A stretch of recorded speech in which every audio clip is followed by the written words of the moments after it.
नमस्कार, आप देख रहे हैं स्वदेश और मैं हूं आपके साथ कविता थपलियाल। बीजेपी सांसद रविकिशन ने आज लोकसभा में जनसंख्या नियंत्रण बिल पेश किया है। ये उनका प्राइवेट मेंबर बिल है। ये बिल जनसंख्या नियंत्रण कानून को लेकर है। रविकिशन ने जनसंख्या नियंत्रण कानून को जरूरी बताया। उन्होंने कहा कि भारत को अगर सुपर पावर बनाना है तो हमें इस दिशा में कदम उठाना होगा। अपने बिल पर बात करते हुए रविकिशन ने कहा कि भारत को अगर सुपर पावर बनना है तो इसके लिए जनसंख्या को कंट्रोल करना होगा और चीन ने भी जनसंख्या पर लगाम लगाया है। मैंने 2019 से ही इसकी तैयारी की है। बीजेपी नेता और गोरखपुर से सांसद रविकिशन ने संसद में जनसंख्या नियंत्रण के लिए प्राइवेट मेंबर बिल पेश किया है। रविकिशन ने कहा है कि जनसंख्या पर कहीं ना कहीं नियंत्रण जरूरी है। बीजेपी सांसद रविकिशन हमारे साथ बात करने के लिए। रविकिशन जी, आज प्राइवेट मेंबर बिल आपने दिया है पॉपुलेशन कंट्रोल पर, क्या कहेंगे? क्योंकि कहीं कहीं बीजेपी और कई भी पार्टियां जो है वो इसके फेवर में रजिता जी, इस वक्त देश की जरूरत है। अगर यशस्वी प्रधानमंत्री नया भारत सोच रहे हैं, एक सुपर पावर देश सोच रहे हैं, तो मैं एक सांसद होने के नाते उनका मेरा एक फर्ज बनता है कि उसकी जड़ों को भी जानें। और जिस हिसाब से यहाँ पर पॉपुलेशन इस भारत में बढ़ रही है, एक विस्फोट की ओर, उससे बचने के लिए जिस तरह चाइना ने कंट्रोल किया, we have to think about our future generation. And अगर we are looking at a superpower country बने तो जनसंख्या को नियंत्रण करना सबसे अति आवश्यक है। विपक्षी पार्टियों का ये कहना है कि ये जो इसकी बात आप कर रहे हैं, जनसंख्या पर रोक लगनी चाहिए और इसको लेकर एक बिल बनना चाहिए, कानून होना चाहिए।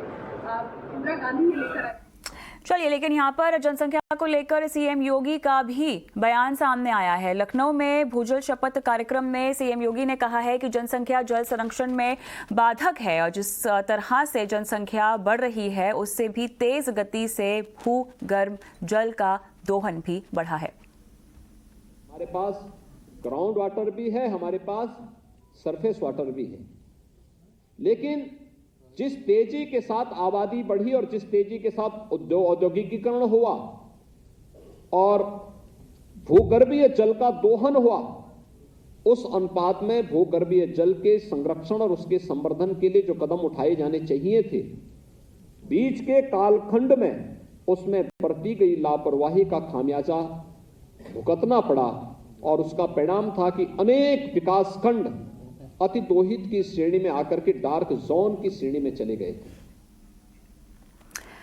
चलिए, तो ये समस्या आखिर कितनी गंभीर है जनसंख्या की और किस तरह से इस पर हमें उपाय करना चाहिए, विस्तार से बात करते हैं। हमारे साथ पॉपुलेशन स्पेशलिस्ट डॉक्टर संघमित्रा शीलाचार्य जुड़ गए हैं। स्वागत है आपका मैम। सबसे पहले तो जो बिल आया है उस पर ही हम विस्तार से बात करना चाहते हैं। प्राइवेट बिल मौजूदा हालात में कितना जरूरी है, ये समझाएं। बहुत शुक्रिया मुझे यहाँ पर आकर बोलने की दावत देने के लिए। देखिए, सबसे पहले तो मैं ये कहना चाहूँगी कि जब हम प्रजनन दर की बात करते हैं और देश के संदर्भ में इसकी बात करते हैं तो बहुत सारे आंकड़ों ने हमें ये बता दिया है कि प्रजनन दर कम हुई है। और अगर दर कम हुई है तो कहीं ना कहीं तो जिसका हमें डर है कि हमारी जनसंख्या बहुत बढ़ रही है वगैरह वगैरह, कहीं ना कहीं तो कुछ कमी आई है।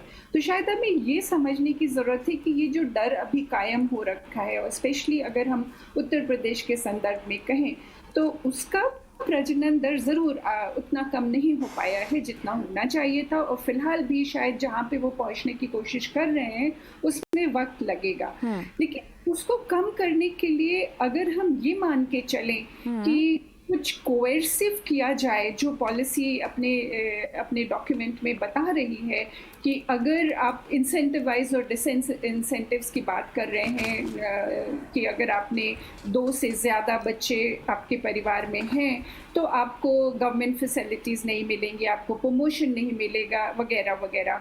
तो ये जो इंसेंटिवाइज करने की बात कही जा रही है या डिसइंसेंटिवाइज करने की बात कही जा रही है, डिसइंसेंटिव्स भी बहुत ही ज़्यादा ह्यूमन राइट्स को अफेक्ट करते हैं कि एक तरफ आपने सोशियो कल्चरल नॉर्म्स में महिलाओं को डाला हुआ है, जहाँ पे मातृत्व को बहुत ज़्यादा मतलब बहुत ज़्यादा अहम दिया गया है। तो उस परिप्रेक्ष्य में आप कहेंगे कि आपको सिर्फ 2 ही बच्चे पैदा करने हैं तो थोड़ा सा डिफिकल्ट हो जाता है, और अगर उससे ज़्यादा हो गए तो आपको राशन नहीं मिलेगा, आपको प्रमोशन नहीं मिलेगा, वगैरह वगैरह। तो मुझे लगता है कि कहीं ना कहीं इस सारी प्रक्रिया में जो सबसे ज़्यादा बुरा फंसेगा वो महिलाएं होंगी। सही बात है। क्योंकि जो पेट्रियार्कल सिस्टम में हम रह रहे हैं कि हमें कितने बच्चे बनाने हैं, ये हमारी एज विमेन हमारी जिम्मेदारी ही नहीं होती है। परिवार के संदर्भ में ये सारी बात की जाती है, और खुदा ना खास्ता अगर बिटिया पैदा हो गई तो उसके अपने अलग प्रॉब्लम्स होते हैं। बहुत उससे कहा जा रहा है कि जो बीपीएल परिवार हैं उनको अगर उन्होंने परिवार नियोजन अपना लिया, एक बच्चे के बाद, एक गर्ल चाइल्ड के बाद तो उसे 1 लाख रुपए मिलेंगे, एक बॉय चाइल्ड के बाद तो 80,000 रुपए मिलेंगे। लेकिन मुद्दा शायद ये है कि ऐसा हो क्यों रहा है कि बच्चे हम ज़्यादा परिवार की बड़ी परिवार की बात करना चाह रहे हैं, परिवार जनसंख्या को कंट्रोल करने की बात करी जा रही है, कहीं ना कहीं ये स्वास्थ्य संबंधी जो सुविधाएं हैं उनसे जुड़ता है। बिल्कुल, और इसीलिए केवल ये कह देना कि जनसंख्या को नियंत्रण में लाना है काफ़ी नहीं होगा। यहाँ पर मानसिकता के बदलाव की भी मेरे ख्याल से आप बात कर रही हैं, और उसी के लिए ठोस कदम उठाने की ज़रूरत है, और यहाँ पर महिलाओं का बहुत बड़ा रोल होगा। लेकिन मैम, जनसंख्या को अगर मैं थोड़ा सा और अगर हम बारीकी में जाना चाहें, बढ़ती हुई जनसंख्या को हमेशा नुकसान की तरह ही देखा जाता है, लेकिन अगर कुछ है इसके पॉजिटिव साइड्स, क्या वो देखने को मिल सकते हैं? क्या कुछ फायदे भी हैं इसके? क्या हम उनके बारे में भी बात कर सकते हैं? जी बिल्कुल। देखिए, आज के दौर पे जो हम डेमोग्राफिक डिविडेंड की बात करते हैं, कहीं ना कहीं वो उन कंट्रीज का ही हिस्सा रहा है जहाँ पे प्रोनेटलिस्ट पॉलिसीज रही है, जिनके पास ज़्यादा जनसंख्या रही है। शायद कहने में या सुनने में थोड़ा अजीब लगता है, लेकिन जो ब्रॉड बेस है हमारा, उसकी वजह से जो हमारा वर्क फोर्स है, उस ज़्यादा वर्क फोर्स होने की वजह से जो हमारी जो कॉस्ट ऑफ क्या कहना चाहिए, जो कॉस्ट ऑफ लेट्स से किसी भी चीज़ को बनाने का जो पर हेड कॉस्ट होता है वो कम हो जाता है। बहुत ही लेमन की तरह से अगर मैं समझाना चाहूँ तो सिर्फ ये मान के चलना कि ज़्यादा लोग हमें खाली नेगेटिव्स देंगे। किसी शहर के एग्जाम्पल के तौर पे अगर आप देख लें तो जो कमतर काम है, जो लो रैंकिंग काम है, वो बाहर से आए हुए लोग ही करते हैं, और वो ज़्यादा संख्या में भी वो लोग आते हैं। उन्हीं को हम ये भी कहते हैं कि उनके परिवारों के साइजेस बड़े होते हैं, उनके पास ज़्यादा बच्चे होते हैं। अब कोई भी आंकड़ा ले ले, जो रिसेंट मोस्ट NFHS का डेटा आया, वहाँ से भी हमको जब हम बड़े परिवारों की बात करते हैं तो बेसिकली जो गरीब परिवार है, जो लो सोशो इकोनॉमिक स्ट्रेटा में है, उनके ज़्यादा बच्चे होते हैं। तो कहीं ना कहीं हमें इसको पॉवर्टी एलिविएशन से जोड़ना चाहिए, जो कि शायद हमारे सालों से चला आ रहा प्रोग्राम है, और हम अभी भी उसमें अगर कामयाब नहीं हो पाए हैं तो कहीं ना कहीं स्वास्थ्य से जुड़ जाता है कि अगर बावजूद इसके क्यों हमें ये गारंटी नहीं है कि अगर हमारे परिवार में सिर्फ एक ही बच्चा होगा तो उसे हम एडल्टहुड तक ले जाएंगे, वो बड़ा होगा। और मैं ये यहाँ पे ये बात लाना चाहती हूँ कि इसी ड्राफ्ट में एक बात कही गई है, गवर्नमेंट चीज की बात कही गई है, जिसमें ये कहा गया है कि मैटरनिटी सेंटर्स हर गवर्नमेंट हेल्थ सेंटर में बनाया जाएगा, जबकि ये प्रावधान कि मैटरनिटी सेंटर्स लगभग सारे ही प्राइमरी हेल्थ सेंटर्स में होना चाहिए। तो अगर वो प्रावधान जो मेरे ख्याल से पिछले 45-46 में जब हमारा पहला health survey and development committee की रिपोर्ट आई तब से अगर हम तक नहीं मुहैया कर पाए हैं तो अब हम ये, इसका मतलब हम एज अ स्टेट उस बात को आगे नहीं ले जा पाए। नहीं गई थी, और अब आप कह रहे हैं कि हमारी जनसंख्या बढ़ रही है, तो कहीं ना कहीं हमें एज स्टेट रिस्पॉन्सिबिलिटी लेनी पड़ेगी कि हमें जो स्वास्थ्य संबंधी आवश्यक सुविधाएं हैं वो देंगे, उसके बाद ही हम जनसंख्या को काबू में ला सकते हैं। एक हाइपोथेटिकल सिचुएशन मैम, मान लीजिए कि हमने ये सारे कदम उठा लिए, स्वास्थ्य संबंधी हो गया, महिलाओं की मानसिकता, उनकी सेहत जुड़े जरूरी कदम उठा लिए, लेकिन भारत की बढ़ती हुई जनसंख्या अगर हम तमाम बाजार और तमाम सेक्टर्स और अर्थव्यवस्था को लेकर देखना चाहें और वैश्विक स्तर पर अगर इसकी तुलना करना चाहें, क्या हमारे फायदे के लिए काम नहीं करेगी अगर हम ये सब दुरुस्त करते तो? बिल्कुल काम करेगी, लेकिन तब जब आपने ये आपको वो लाने के लिए ही कुछ चीजें उसके बैकग्राउंड में कुछ चीजें करनी पड़ेंगी। और मैं वही बात कहने की कोशिश कर रही हूँ। देखिए, जो भी परिवार होता है, हर माँ बाप ये चाहते हैं कि उनके बच्चे को अच्छी शिक्षा मिले, उनका स्वास्थ्य अच्छा रहे, वगैरह वगैरह। तो अगर हमें वो चीजें इंश्योर हो जाती हैं तो कहीं कोई जरूरत नहीं पड़ेगी कि आप अधिक बच्चों की बात करें। और इसीलिए मैं वापस आपको बताना चाह रही हूँ कि ये ज्यादातर जिन हम लो सोशियो इकोनॉमिक स्ट्रेटा की हम बात करते हैं, वहाँ पे ही कॉन्सेंट्रेशन होता है लार्ज फैमिली साइज की। तो इसलिए जरूरी है कि उन चीजों को हम बेहतर करें, तो अपने आप स्वतः ये प्रॉब्लम जो है वो सॉल्व होगी। और जैसा कि आप कह रही हैं कि विश्व स्तर पे हमारे क्या कहना चाहिए, जो हमारा रैंकिंग है इस वक्त भी, आपको लगता है आईटी सेक्टर ग्लोबली जहाँ पे हम पहुंचे हुए हैं, जहाँ पे हमारा वर्कफोर्स है, डॉक्टर्स को हमारा देश दुनिया भर में सबसे ज्यादा डॉक्टर्स पहुंचाता है। तो इसलिए कहीं ना कहीं जो हमारी अपनी स्किल डेवलपमेंट की बात की जाती है, हमारे प्रोफेशनल आउटकम की बात की जाती है, कहीं ना कहीं उन चीज़ों से जुड़ा हुआ होता है। फर्क सिर्फ इतना है कि हम में से कुछ लोग डॉक्टर्स बन सकते हैं, कुछ लोग उन स्किल्स को अटेन कर सकते हैं। बिल्कुल सही। तो ये कहीं ना कहीं मेरी समझ ये बनती है कि जो इक्विटस एक्सेस टू रिसोर्सेज अगर हम नहीं मानेंगे, नहीं करेंगे, तो ये सवाल हमेशा बना रहेगा। बिल्कुल, को हम कैसे कंट्रोल करें। बिल्कुल। तो केवल कह देना कि जनसंख्या को नियंत्रण में लाना है, इसके लिए बिल पेश करना है, ये सब कह देना आसान है, लेकिन जब तक आप जमीन पर जाके उस पर काम नहीं करेंगे, समस्या को सुलझाने की कवायद शुरू नहीं करेंगे, तब तक इसका आपको असर नहीं दिखाई देगा। बहुत बहुत शुक्रिया मैम, समय निकाला और इस पूरे मुद्दे पर हमसे बात की। स्वदेश आर में हम आगे बढ़ेंगे और आज से अकासा की बुकिंग शुरू हो गई है और ऐसे में अकासा एयरलाइंस को लेकर कितना आएगा एविएशन सेक्टर में बदलाव, पेश है इसी पर स्वदेश विशेष।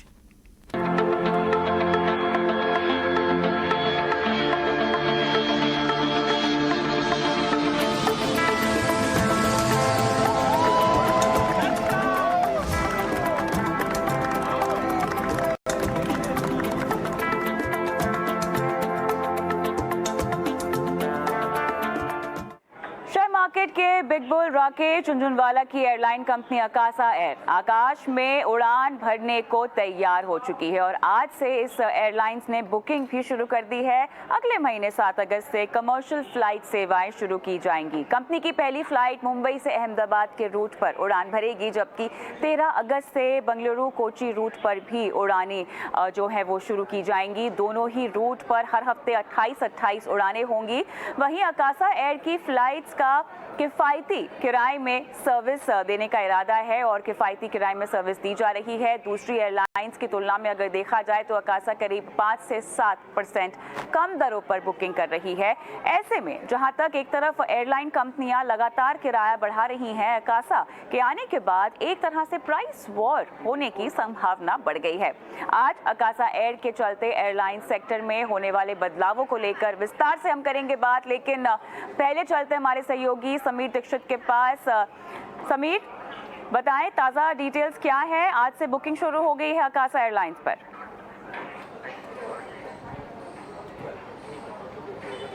जी बिल्कुल, ये एविएशन सेक्टर के लिए और साथ ही साथ हवाई मुसाफिरों के लिए अच्छी बात है कि उनको एक नई एयरलाइन मिलने जा रही है, मुसाफिरों को एक नया विकल्प मिलने जा रहा है। और जाहिर है अगर कंपटीशन बढ़ेगा तो किरायों के पैमाने पर उनको कुछ फायदा तो जरूर मिलेगा। लेकिन अकासा एयर यहाँ पर शुरुआत करने जा रही है। 7 अगस्त से एयरलाइन कमर्शियल ऑपरेशंस की शुरुआत करेगी, यानी कि फ्लाइट सेवा शुरू होगी। पहले हफ्ते में मुंबई और अहमदाबाद के बीच में 28 वीकली फ्लाइट होंगी और उसके बाद अगले हफ्ते यानी कि 13 अगस्त से बेंगलुरु कोची के बीच में 28 वीकली फ्लाइट ये एयरलाइन शुरू करेगी। उसकी वजह ये है क्योंकि अभी जब शुरुआत करी एयरलाइन तो उसके पास 2 एयरक्राफ्ट बोइंग 737 मैक्स एयरक्राफ्ट हैं जो बिल्कुल नए हवाई जहाज हैं।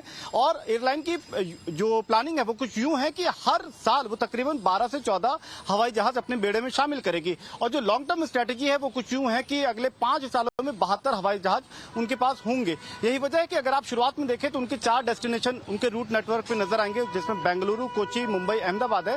लेकिन हर महीने इन डेस्टिनेशंस में बढ़ोतरी आप देखेंगे, नए नए शहरों को वो जोड़ेंगे। और जो उनकी प्लानिंग है वो यही है कि कैसे मेट्रो शहरों को टियर 2 या टियर 3 सिटीज के बीच में जोड़ा जाए।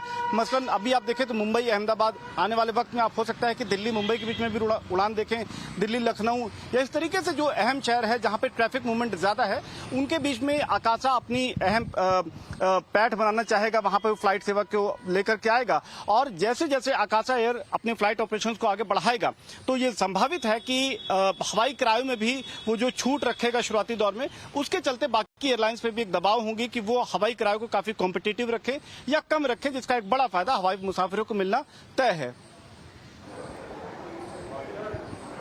चलिए, शुक्रिया पूरा अपडेट हमको देने के लिए। समीर, काफ़ी क्लोजली आप इस पूरे लॉन्च को ट्रैक कर रहे थे, लेकिन आपको बता दें कि आकाशा एयरलाइन ने लगभग $9 अरब की कीमत में 72 बोइंग 737 मैक्स जेट के ऑर्डर्स दिए थे। आकाशा एयर को बोइंग से पहला विमान मिल चुका है और दूसरा विमान इस महीने के अंत में मिलने की उम्मीद है। फिलहाल पहले साल यानी मार्च 2023 तक कंपनी जो है लगभग 18 विमान उड़ाएगी और फिर धीरे धीरे हर साल 12 से 14 विमान जोड़ती जाएगी। और इस तरह अगले 4 वर्षों में देखा जाए, 4 वर्षों के दौरान बाकी 54 विमान मिल जाएंगे और एयरलाइन के बेड़े में अगले 5 सालों में 72 विमान आ जाएंगे।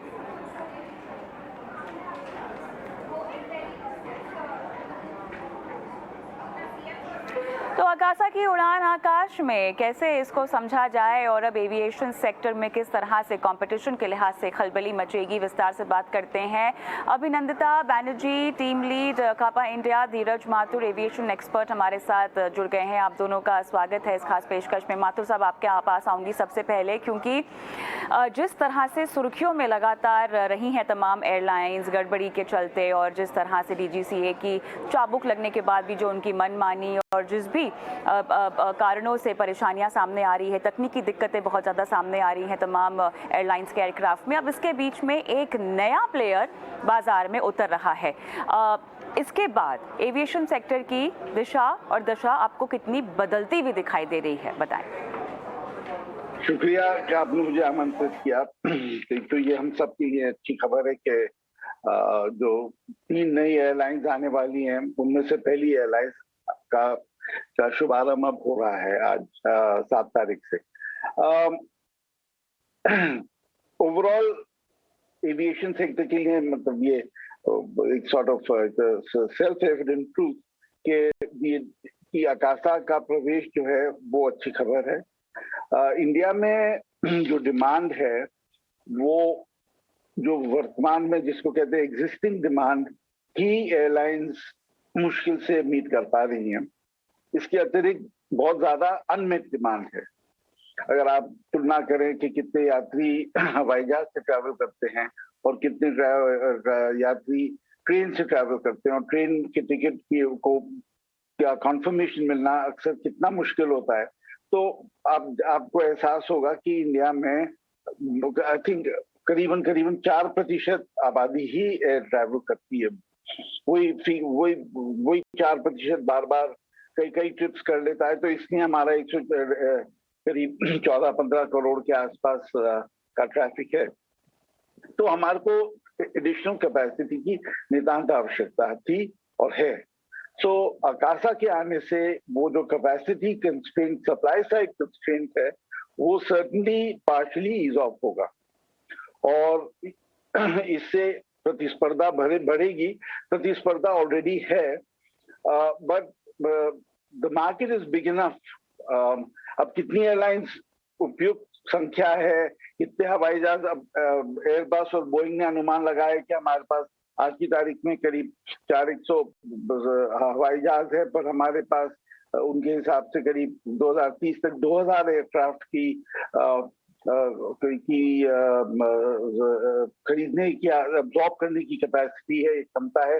तो इसलिए सप्लाई ऑग्यूमेंटेशन या अतिरिक्त एयरलाइंस का आना, अतिरिक्त एयरक्राफ्ट का आना यात्रियों के लिए एक अच्छी खबर है। और अभी तो शुरू में सभी लोग फोकस करेंगे A क्लास और B क्लास शहरों में, बट अल्टीमेटली जब इस जो हमारा अनमेट डिमांड है वो तब मीट होनी शुरू होगी जब हम C क्लास टाउन्स को भी कवर करना शुरू करेंगे। सही कहा आपने। पूरे सेक्टर के लिहाज से देखा जाए तो एक नए प्लेयर के लिए भी जगह है और यात्रियों के लिए खासतौर से ये तो अच्छी बात ही है। लेकिन अगले सवाल पे मैं जाऊं जो कि एक प्राइस वॉर पर होने वाला है, उससे पहले आइए आपको दिखाते हैं कि किस तरह से किन किन कीमत पर कहां उड़ानें जो हैं ऑफर की जा रही है। तो अकासा है कि जो पहली फ्लाइट है वो रविवार 7 अगस्त को उड़ान भरेगी और मुंबई अहमदाबाद का ये रूट होगा। और आप देख सकते हैं मिनिमम किराया जो कि दिया जा रहा है, जो चार्ज किया जा रहा है 3,948 रुपये का है। उसके बाद अहमदाबाद मुंबई रूट की जो वापसी की फ़्लाइट है या वहाँ से दूसरी फ़्लाइट जो चलेगी वो बताएं आपको, इसका मिनिमम किराया होगा 3,906 रुपये का। और इसके आगे दूसरे रूट पर अगर हम जाएं, ये तो पहले रूट की बात हुई है जो कि हमने आपको बताया 7 अगस्त को शुरू हो जाएगा, मुंबई अहमदाबाद और मुंबई। इसके बाद दूसरे रूट की ओर जाते हैं जिसकी शुरुआत होने वाली है शनिवार को यानी 13 अगस्त को। और ये जो रूट डिसाइड किया गया है, निर्धारित है, वो है बंगलुरु कोची का। और देखिए मिनिमम किराया यहाँ पर जो है वो रखा गया है 3,483 का, जबकि कोची बंगलुरु का जो रूट है उसमें 3,282 का एयरफेयर तय किया गया है। ये दूसरा रूट है और इसकी जो उड़ानें हैं वो शुरू हो जाएंगी 13 अगस्त से, बंगलुरु कोची और बंगलुरु। अब आगे बढ़ते हैं और मुंबई अहमदाबाद में हम अगर आपको बताएं तो यहाँ पर जो फ़र्क है दूसरी एयरलाइंस के मुकाबले आप देख सकते हैं। दूसरी एयरलाइंस जहाँ 4,263 का एयरफेयर आपको चार्ज कर रही है, मुंबई अहमदाबाद रूट की बात हो रही है जो कि 7 अगस्त को लॉन्च होगी। और अकासा देखिए आपको लगभग 7.25% कम कीमत पर 3,948 के दाम पर मुंबई अहमदाबाद रूट पर ये एयरफेयर ऑफ़र कर रही है। और इसके आगे अगर हम देखें इसी रूट में अगर हम आगे बढ़े और कोची से बैंगलोर की फ़्लाइट की बात करें तो जहां दूसरी एयरलाइंस आप देख सकते हैं 3,694 चार्ज कर रही हैं, उसके मुकाबले 5.7% सस्ती है अकासा एयर और 3,483 का यहां पर आपको एयरफेयर चार्ज किया जा रहा है 5.7% कम कीमत पर। तो मिस बैनर्जी, अब सवाल यहां पर ये उठता है कि किस तरह से एक प्राइस वॉर हम आती हुई देखेंगे। एक तरफ वो तमाम एयरलाइंस जो कि इतनी कंट्रोवर्सीज में घिरी हुई हैं अपनी तकनीकी दिक्कतों की वजह से, अपने विमानों की वजह से, और दूसरी तरफ एक ऐसी एयरलाइन एंट्री मार रही है जहां पर आपको 5 से 7% कम कीमत पर एयरफेयर ऑफर किया जा रहा है। किस तरह ये कंपटीशन और इंटेंस होगा अब? धन्यवाद। हाँ जी हाँ, आपने ये बिल्कुल ठीक कहा है कि अभी ऑलरेडी मार्केट में काफी सारे प्लेयर्स हैं और अकासा उसमें से 5 से 7% लोअर प्राइस पे लॉन्च कर रही है, बट ये अभी लॉन्च फेज हैं एंड आगे जाकर वो मार्केट के साथ मोस्ट प्रोबेबली अलाइन हो जाएंगे उनके फेज भी। अभी फिलहाल जो मार्केट का जो सिचुएशन है वो ऐसा लग रहा है कि मोर और लेस प्राइसिंग रैशनल है और गोइंग फॉरवर्ड भी वो रैशनल ही रहेगा, ऐसा हमारा मानना है। एंड ये मार्केट के लिए एंड ओवरऑल कंज्यूमर्स के लिए ये इसका एक पॉजिटिव इम्पैक्ट होना चाहिए। बिल्कुल पॉजिटिव इम्पैक्ट अगर जेब में बचत के लिहाज से देखा जाए तो मिस बैनर्जी हो ही रहा है, लेकिन यहाँ पर किस तरह से एयरलाइन अपने आप को प्रेजेंट करने वाली है इन टर्म्स ऑफ स्टाफ, वो भी एक बार देख लेते हैं। कुछ समय पहले अकासा एयर ने जुलाई के पहले सप्ताह की अगर हम बात करें तो अपने क्रू मेंबर्स के पोशाक को लॉन्च किया था और यहाँ पर आप देख सकते हैं किस तरह से ब्लैक ऑरेंज का जो है एक कॉम्बिनेशन बनाया गया है और इसके तहत एक थीम सेट की गई है। काफ़ी उत्साह रहता है लोगों में अक्सर क्रू मेंबर्स के पोशाकों को लेकर, जो कि यहाँ पर एक तरह से अनवील करता हुआ हमें दिखाई दिया है। लेकिन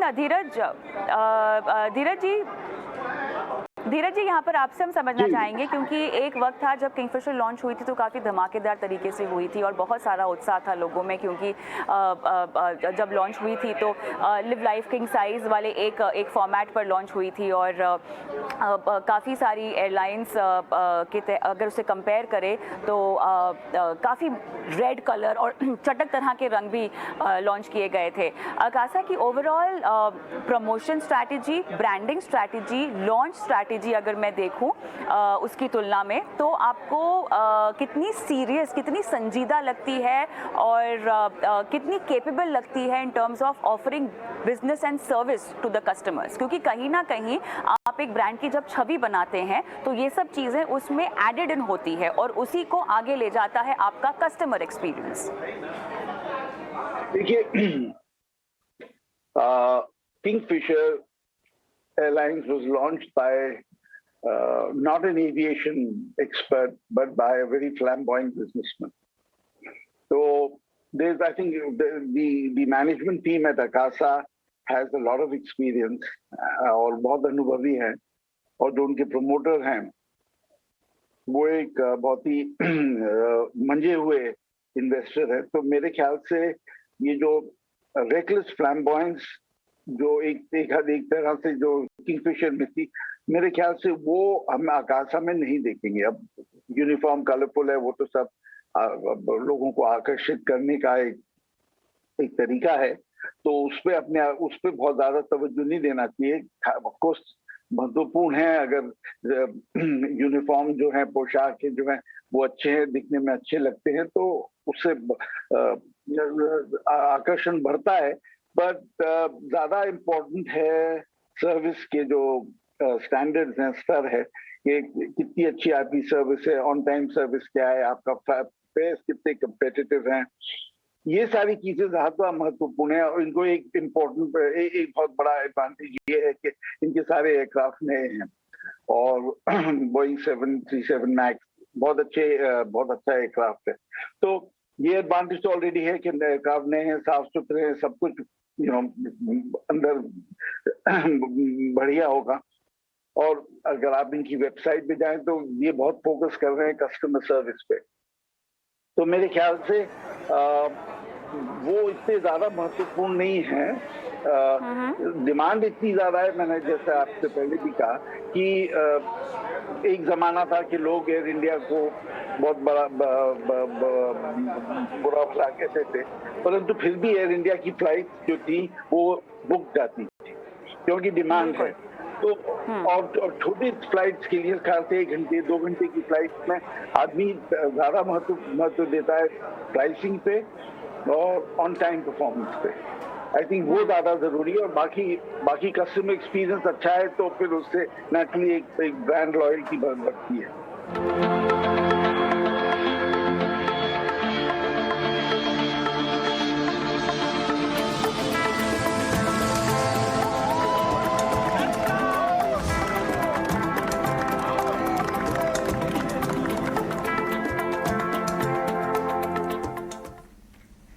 रुक करेंगे दूसरी खबरों की ओर, जहां पर दिग्गज प्राइवेट बैंक कोटक बैंक के नतीजे अब कल आने वाले हैं। कैसे रह सकते हैं नतीजे, इसका पूरा विश्लेषण हमारे सहयोगी हर्ष सहेटा ने किया।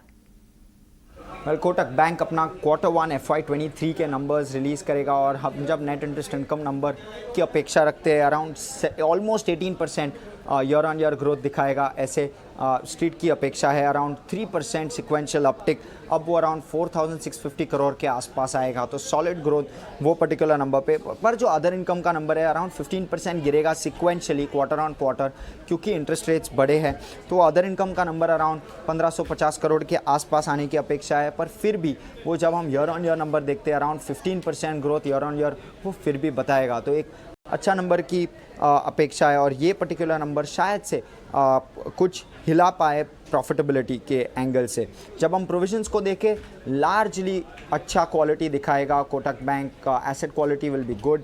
जो प्रोविजंस का नंबर अराउंड 350 करोड़ के आसपास आएगा, और वो एक अराउंड 50% की घटान है जब हम ईयर ऑन ईयर बेसिस पे देखें तो वो एक पॉजिटिव है। और जो पैट है जिसके वजह से एक तो ऑपरेटिंग प्रॉफिट की वजह से पैट 2150 करोड़ पे आएगा, जो कि अराउंड 22% लोअर है जब हम सिक्वेंशली देखें तो।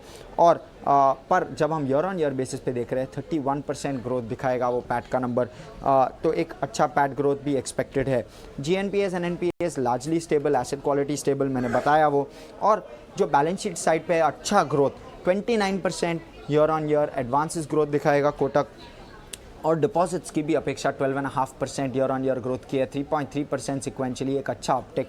और वो पर्टिकुलर डिपॉजिट का नंबर कासा ड्राइव करेगा, तो कासा अराउंड 60.7% पे था Q4 में, अब वो 61% पे आने की अपेक्षा है।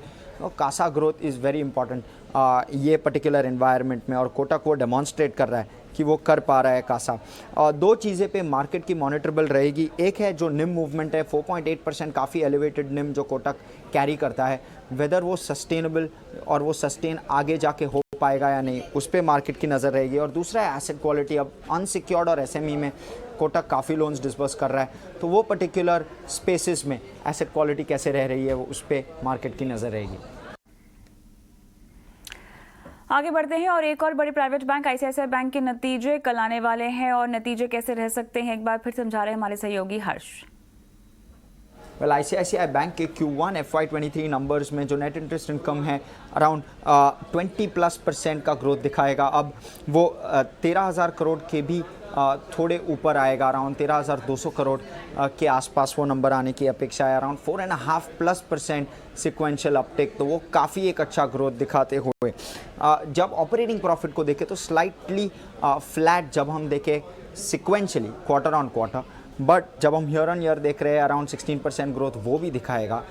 तो एक अच्छा नंबर अराउंड 10,300 करोड़ के आसपास वो नंबर आने की अपेक्षा है। प्रोविजंस का नंबर स्लाइटली एलिवेटेड आएगा, थोड़ा बढ़ान आएगा प्रोविजंस में। क्वार्टर ऑन क्वार्टर देखने जाए तो 2,000 करोड़ से जस्ट नीचे भी लास्ट टाइम अराउंड Q4 में प्रोविजंस का नंबर अराउंड 1,000 करोड़ के आसपास आया था, तो वो जो नंबर अब ऑलमोस्ट 2,000 करोड़ 70+% वो बढ़ेगा, ऐसे अपेक्षा है स्ट्रीट की। और जो पैट का नंबर है अराउंड 6,300 करोड़ पे आएगा, क्योंकि वो प्रोविजंस का नंबर स्लाइटली बढ़ा हुआ आया है। और दूसरा है कि जो ऑपरेशनल प्रॉफिट है, जो ऑपरेटिंग प्रॉफिट है, उस पर थोड़ी इम्पैक्ट पड़ी है ट्रेजरी लॉसेस के वजह से। तो ये दो नंबर्स के वजह से सिक्वेंशियली पैट घटेगा, but year on year basis पे देखा जाए तो पैट फिर भी 36.5% बढ़ेगा। तो वो एक काफ़ी अच्छा नंबर। एसेट क्वालिटी काफ़ी स्टेबल, निम्स भी काफ़ी स्टेबल, वो दोनों मैट्रिक्स पे एक अच्छा स्टेबिलिटी देखने की अपेक्षा है।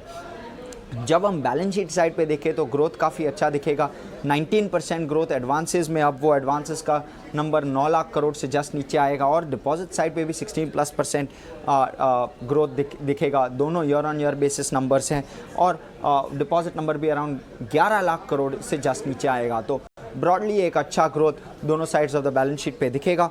और जो कि मॉनिटरेबल्स है जो मार्केट देख रहा है, एक है ऑफ कोर्स कि ये MTM लॉसेस, जो ट्रेजरी लॉसेस है, जो इंटरेस्ट रेट बढ़ा है जिसके वजह से ये लॉसेस बुक करना पड़ रहा है, वो कितना आएगा। और दूसरा है ऑफ कोर्स जो एसेट क्वालिटी रिटेल बुक का है, और उसके जो स्लिपेजेस है वो कैसे आ रहे हैं। तो ये 2-3 चीज़ें पे मार्केट की ध्यान रहेगी, बट नंबर्स पे ICICI बैंक फोकस में।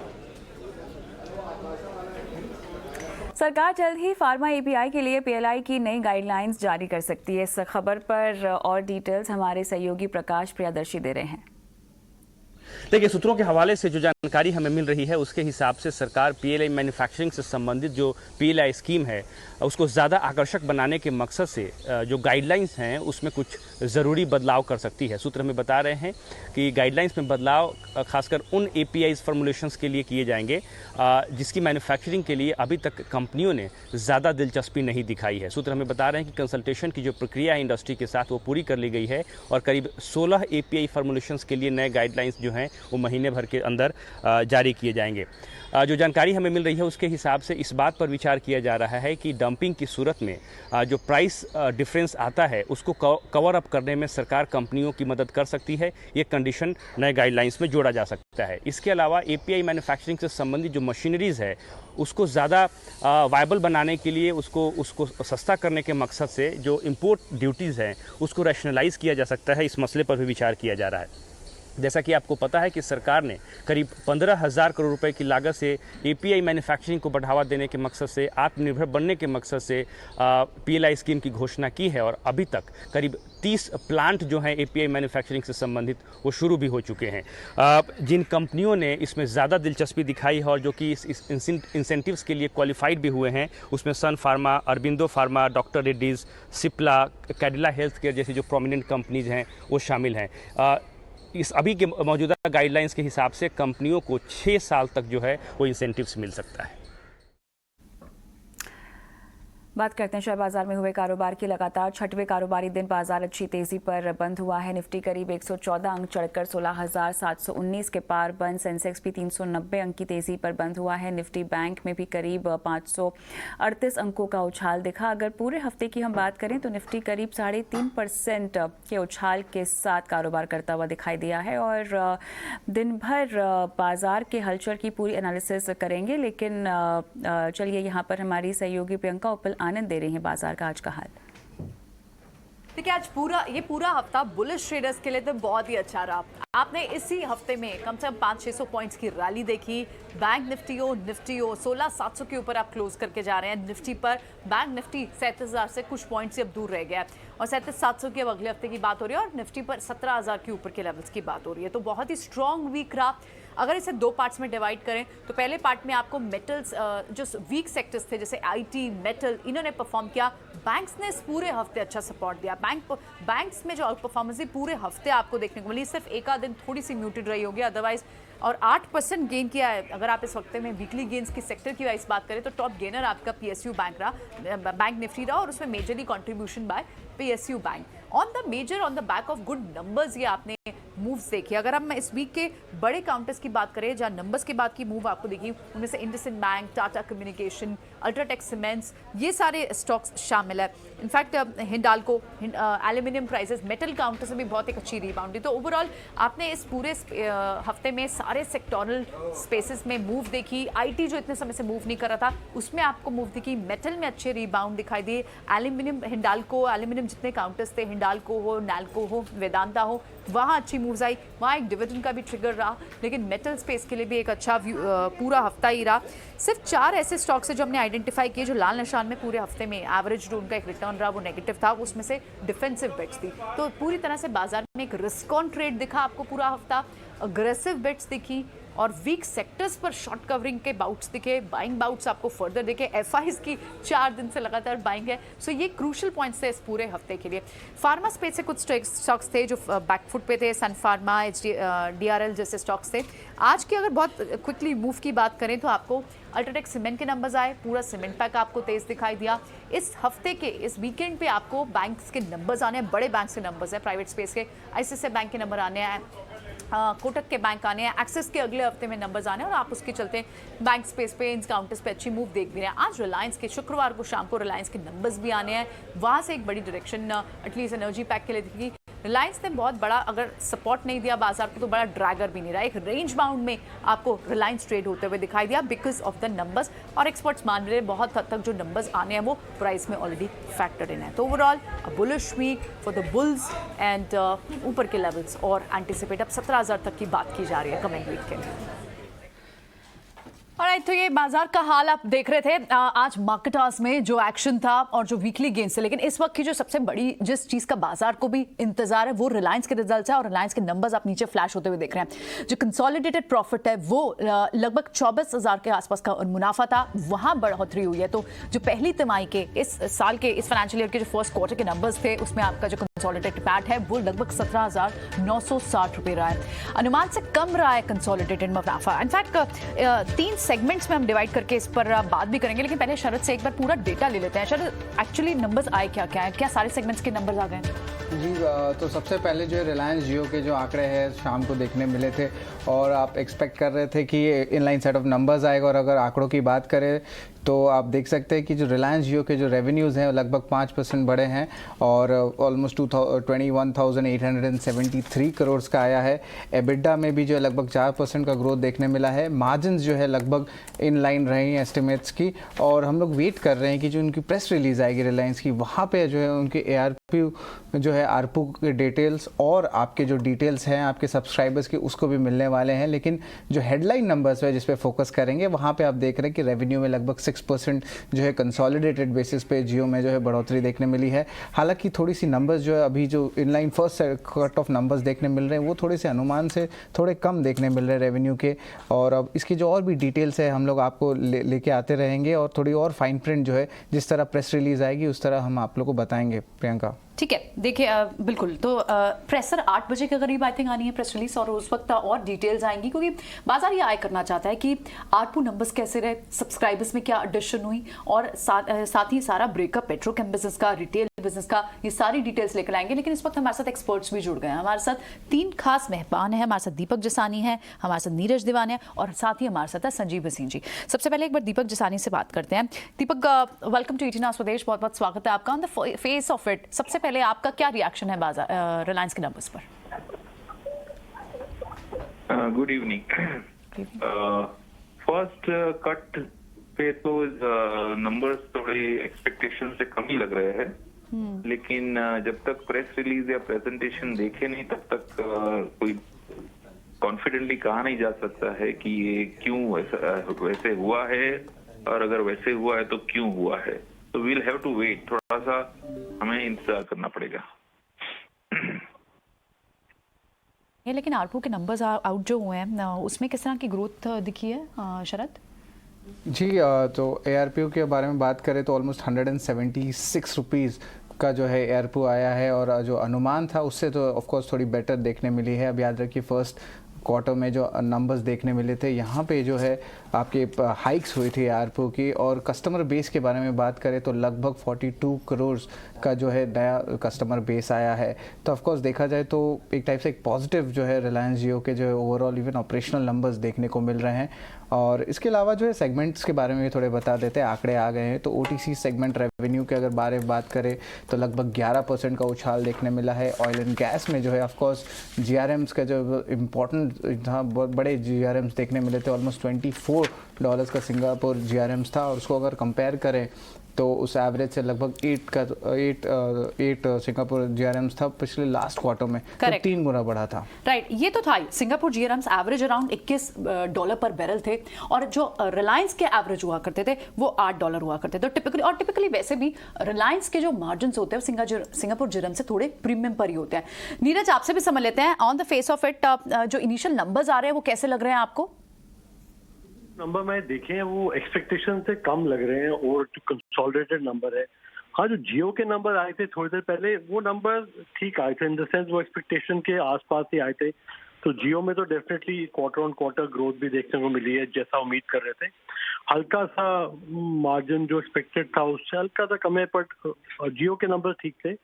और रिटेल के नंबर भी जो मैं देख रहा हूँ वो ठीक ही लग रहे हैं। जो रेवेन्यू 58,000 करोड़ के आसपास आया है वो ठीक लग रहा है, और एबिटा भी जो एक्सपेक्टेड था उससे हल्का सा बेटर ही लग रहा है। बट आई थिंक ये जो ऑयल एंड गैस के जो थे, ऑयल टू केमिकल बिजनेस था, इसमें मुझे लग रहा है कहीं थोड़े नंबर अभी देखने में जो मिल रहे हैं थोड़े कम लग रहे हैं।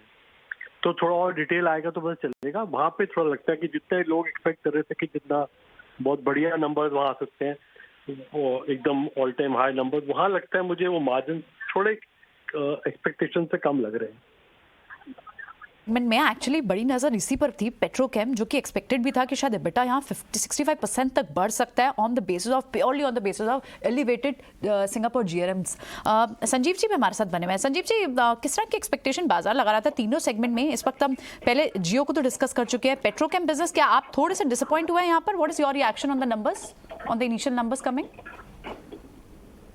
प्रियंका जी, 2,10,000 करोड़ की टर्नओवर है, इसमें सेगमेंट वाइज निकालना पड़ेगा, और पूरी जिस्ट आपको इतनी जल्दी इतनी बड़ी कंपनी के मिलेगी नहीं। आपको पता है it's been in the eye of the storm because of the windfall tax, so I think they may have been little bit of covering on the number. The EBITDA at 38,000 is a very strong number, और बाकी जितने segments आ रहे हैं वो मैंने जैसे कहा ना, दे ऑल सीम गुड। 176 का ARPU is one of the highest I have seen in recent times. So we will have to see what the, why the fall in the gross margin in the oil to chemical business has been, why that has come lower. But there could be some extraneous reason why that has come, or there could be some, miscellaneous thing which may be missing in the link. 38,000 crore EBITDA is a very strong number, but जैसे आपने कहा 20-21 के करीब का net profit margin number था, जो 17,000 18,000 आया है, उसके लिए थोड़ा सा डिफरेंस है। और राइट, ठीक है। तो पूरी डिटेल्स समझना चाहेंगे अभी संजीव जी, इस पर पूरा रिएक्शन देने के लिए। एब्सोल्युटली। रिटेल नंबर्स पर भी इस सेगमेंट में भी आया, क्या डिटेल्स आपके पास शरद? जी, रिटेल नंबर्स की जो अगर बात करें तो एक टाइप से डिसेंट सेट ऑफ नंबर्स देखने मिले हैं। और अगर एबिडा की बात करें तो एबिडा में जंप ऑलमोस्ट आप कह सकते हैं रिटेल का ऑलमोस्ट 4% का देखने मिला है। और जो मार्जिन्स है, मार्जिन्स में हालांकि अगर देखा जाए तो ऑलमोस्ट सपाट रहे हैं, 6.6% का जो मार्जिन्स देखने मिला है। और रिटेल सेगमेंट में एक एक्सपेंशन चल रही है ओवरऑल, तो एक टाइप से कह सकते हैं इनलाइन सेट ऑफ नंबर्स जो है आपके रिटेल साइड में देखने मिल रहा है। हालांकि अगर रेवेन्यू के बात करें तो अभी भी सपाट है। अगर आप क्वार्टर ऑन क्वार्टर बेसिस पे देखें तो ऑफ कोर्स मैनेजमेंट की क्या एक्सपेंशंस प्लान होने वाली है रिटेल सेगमेंट में, ये बहुत इंपॉर्टेंट रहेगा, स्पेशली जो प्रेस रिलीज हम अवेट कर रहे हैं अभी। प्रेस रिलीज अवेट कर रहे हैं, लेकिन एक बार वेरी क्विकली सारी सेगमेंट्स पे, डिफरेंट सेगमेंट्स पे बात कर रहे थे, क्योंकि प्रेस रिलीज से और क्रूशियल डिटेल्स निकलेंगी। तो पेट्रोकेम बिजनेस के सारे ब्रेकडाउन हमें मिल पाएंगे, सारे इंपॉर्टेंट कंपोनेंट्स मिल पाएंगे कि क्योंकि यहाँ पे बिटा एक्सपेक्टेड था on the basis of because of the basis of the Singapore GRMs। और ये इनफैक्ट ये क्वार्टर तो यहाँ तक बात की जा रही थी कि शायद ओवरऑल अर्निंग्स जो है हायर GRMs के चलते one of the best quarters हो सकता है। यहाँ पर क्यों डिसअपॉइंट थोड़ी सी हो रही है, इस पर और क्लैरिटी लेंगे, लेकिन इस बीच डिफरेंट कंपोनेंट्स को, डिफरेंट सेगमेंट्स को एक बार और डिटेल में डिस्कस कर लेते हैं। जियो के अगर नंबर्स की बात करें यहाँ पर, क्योंकि जियो ने टैरिफ हाइक्स भी लिए हैं, दिसंबर क्वार्टर में भी टैरिफ हाइक हुए। आरपू के नंबर्स यहाँ पर अच्छे एक्सपेक्टेड थे कि वो आएंगे। इनफैक्ट एबिटा आप देखें तो पिछले 5 क्वार्टर से रिलायंस जियो का वो इम्प्रोवाइज साइड पर ही है। On the face of it Deepak, क्या आप एक्सपेक्टेशन, आपको जिन नंबर्स की एक्सपेक्टेशन जियो कारोबार से थी वो आपकी मीट हुई है? अब तक अवेलेबल है उसकी बेसिस पे आई थिंक जियो के एक्चुअल नंबर्स एक्सपेक्टेशन से बेटर है। वेदर आप रेवेन्यू कहिए, एबिटा कहिए या आरपू कहिए, हर एक पैरामीटर से बेटर देन एक्सपेक्टेड है। राइट दीपक, क्या इसे इस तरह से भी देखना चाहिए, क्योंकि जनरली क्या होता है फाइनेंशियल ईयर का जो फर्स्ट क्वार्टर होता है वहां पर आपके long plans, long tariff plans, longer duration plans ज्यादा as compare to other quarters देखने को मिलते हैं। क्या ये भी एक ट्रिगर पॉइंट रहा होगा, मेन कंट्रीब्यूटर रहा होगा? ये कहना थोड़ा मुश्किल है एक्चुअली। तो ये क्वार्टर में आई थिंक सब्सक्राइबर के नंबर्स अभी तक दिए नहीं है उन्होंने। सब्सक्राइबर के नंबर में थोड़ा सा फॉल सब लोग एक्सपेक्ट कर रहे हैं, क्योंकि सिम कंसोलिडेशन का प्रोसेस अभी भी चालू है। और वो प्रोसेस में लॉन्ग टैरिफ प्लान कितना अफेक्ट किया होगा ये कहना अभी मुश्किल है। बट मेरे ख्याल से आरपू का जो जंप है उसके कारण सारे नंबर्स बहुत अच्छे लग रहे हैं।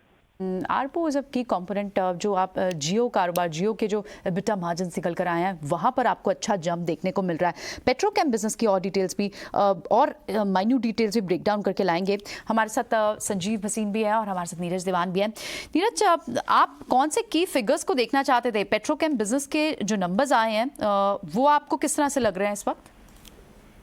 पहला तो जो जियो के नंबर्स आए हैं, सब्सक्राइबर बेस और आरपू डेफिनेटली बहुत अच्छे हैं, तो वो तो उसमें कोई दो राय नहीं है। और रिटेल में भी जो नंबर्स अभी मैंने देखे हैं अभी तक, वो मार्जिन और टॉप लाइन नंबर अच्छे आए हैं। But I think oil to chemical जो उनका जो बिजनेस है उसके अंदर थोड़ा जो एक्सपेक्टेशन से कम है, इसलिए ओवरऑल हमको कम लग रहा है।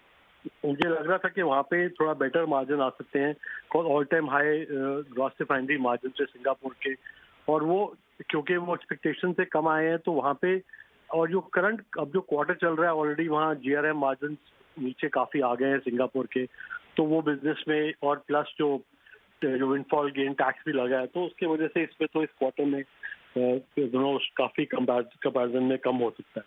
तो एक थोड़ा सा वहाँ पे अभी तक जो देखने को मिला है, जो क्वार्टर ऑन क्वार्टर ग्रोथ आई है, पर जितनी ग्रोथ एक्सपेक्ट कर रहे थे उस हिसाब से नहीं आई। Definitely number are decent in the sense that they are not bad numbers. There is margin growth, there is quarter-on-quarter growth in O2C business, a bit margin improve हुआ है, but expectation कुछ ज़्यादा built up हो गई थी GRM, Singapore GRM देखते हुए। Street को एक्सपेक्टेशन ज़्यादा थी, यानी आप कह रहे हैं कि नंबर्स तो not set of wrong bad numbers, लेकिन स्ट्रीट एक्सपेक्ट ज़्यादा करके चल रहा था।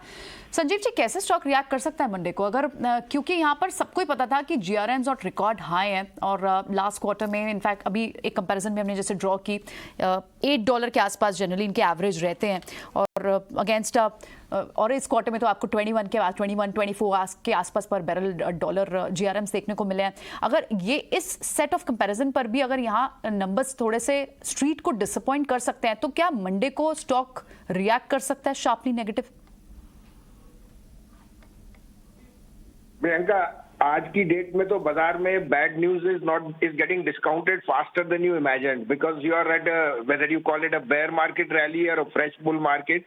I think any dip will be bought into, and maybe just for the opening. The simple reason is that Reliance has been a relative underperformer and the market has outperformed. और ये अटकली लगी रहेगी. लेकिन मैंने जैसे आपको कहा, we know that GRMs will not be sustainable here, so we have to hear more guidance from the company as to why this slight miss was there, which was expected by the street. I think that the numbers are well in line, and I don't see too much of a movement on the stock. It will be maybe range bound till we get more color from the management on the further outlook on GRM. मुझे याद है संजीव जी, आप जब सुबह भी आपसे बात हो रही थी तो ड्यूरिंग द मार्केट आवर्स आप क्लियरली कह रहे थे, और ये हम कन्विक्शन सुबह से ही बात करते कि actually worst is already priced in और अब जो बैड न्यूज़ भी आ रही है उस पर भी बाजार रिएक्ट नहीं कर रहा। तो खैर वेट करेंगे और जब प्रेशर आएगा और वहाँ पे प्रेस रिलीज में और डिटेल्स आएंगी। लेकिन इस बीच एक बार और डिटेल्स को ब्रेक डाउन करने के लिए हमारे साथ अब सौमीत भी रिसर्च डेस्क से जुड़ गए। सौमीत, आपने कैसे एनालाइज किया नंबर्स को, तीनों सेगमेंट में किस तरह के नंबर्स आए?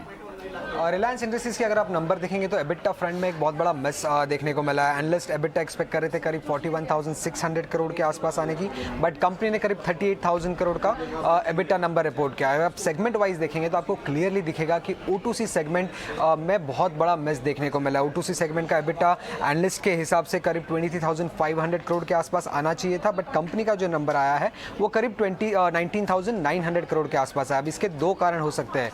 पहला तो ये हो सकता है कि जो हायर GRM का जो पूरा बेनिफिट था वो कंपनी फुल्ली रियलाइज नहीं कर पाया है, या इधर कंपनी के फाइनेंशियल्स में एक थोड़ा सा कंपोनेंट आया होगा इन्वेंट्री लॉस का, और इसी कारण ये O2C सेगमेंट जो है उसमें एक मिस देखने को मिला है।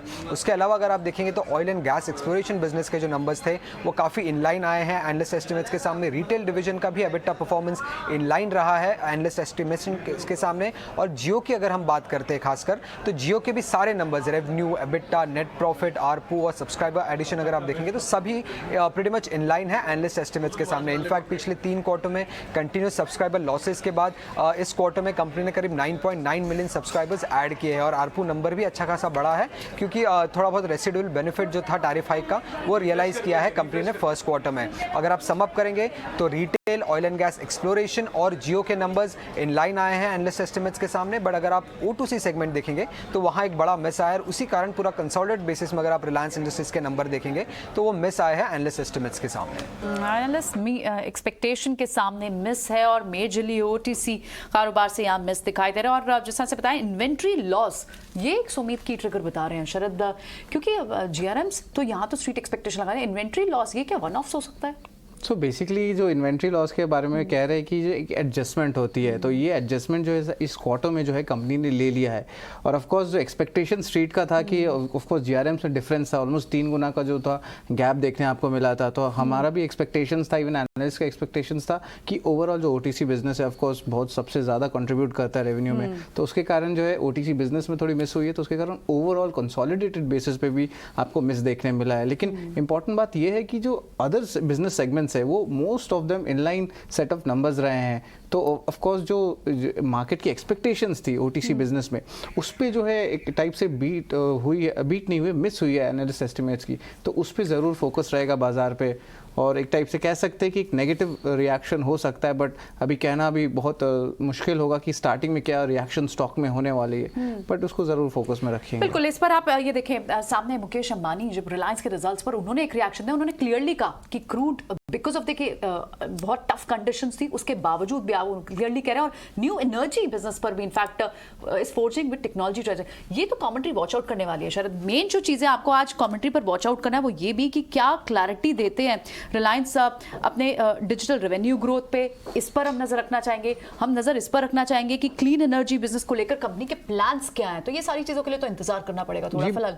जी बिल्कुल। और जो कह रहे हैं कि आगे जाते हुए हाइड्रोजन में ऑलरेडी इन्वेस्टमेंट्स लाइंड अप हैं, फिर आपके टेलीकॉम में भी जो है 5G के ऊपर जो कमेंट्री क्या होगा वो होगा, और रिसेंटली जो सक्सेशन प्लान था, तो ये भी बहुत एक इंपॉर्टेंट बात रहता है कि क्वालिटेटिवली जो है कंपनी की क्या स्टांस रहती है। तो आगे जाते हुए ऑफ कोर्स ये प्रेस रिलीज में जो है फॉरवर्ड लुकिंग स्टेटमेंट्स में जो है बहुत एक्सपेक्टेशंस रहेंगी। ऑफ कोर्स नंबर्स हमारे सामने आ गए हैं, थोड़ी डिसअपॉइंटमेंट जरूर है ओटीसी बिजनेस के स्पेस में, लेकिन जो फॉरवर्ड लुकिंग स्टेटमेंट होती है शायद वो जो है उसको नेगेट कर दे। एब्सोल्युटली। तो यानी अभी तो थोड़ा सा और तो फर्स्ट सेट ऑफ जो on the face of it petrochemical business के जो नंबर्स थे, जो हालांकि नंबर्स बुरे नहीं है, स्ट्रीट के जो एक्सपेक्टेशन थी उससे कमजोर है, और इसकी जो क्रूशियल डिटेल्स होंगी, जो ब्रेक डाउन करके कंपोनेंट्स इसे रिलीज में मिलेंगे कि क्या इन्वेंट्री लॉस है जिसको इंडिकेट किया है यहाँ पर कंपनी ने, और साथ ही कमेंट्री देखनी होगी, वॉच आउट करनी होगी डिफरेंट ग्राउंड्स पर कि न्यू एनर्जी बिजनेस को क्या क्लैरिटी लेकर आते हैं, 5G ऑक्शन पर कंपनी का क्या कहना है।